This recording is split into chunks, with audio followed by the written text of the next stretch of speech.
Hi friends, మేము చేసుకోబోయేది సాబ్దన్య అటుకుల పాయసం. ఒక బౌల్ తీసుకొని అందులో సాబ్దన్య ఇలాచి వేసి ఉడికించుకోండి. ఒక కప్పు అటుకులు అందులో వేసుకోండి. ఇలా మధ్యలో మధ్యలో కలుపుకోండి ఫ్రెండ్స్, అడుగంటకుండా. సాబ్దన్య ఇలా వాటర్ బాల్స్ వచ్చేంత వరకు ఉడికించుకోండి ఫ్రెండ్స్. అలాగే ఒక కప్పు బెల్లం వేసుకోండి. బెల్లం వేసిన తర్వాత కూడా ఉడికించుకోండి. ఇలా కలుపుతూ ఉండండి. గ్లాస్ వరకు పాలు వేసుకోండి. పాలు పోసుకున్న తర్వాత డ్రై ఫ్రూట్స్ వేసుకోండి. నెయ్యిలో వేయించుకొని వేసుకోండి.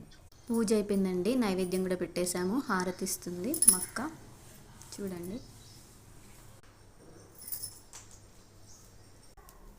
శుద్ధ బ్రహ్మ పరాత్పర రామ కాళాత్మక పరమేశ్వర రామ శేష తపసుక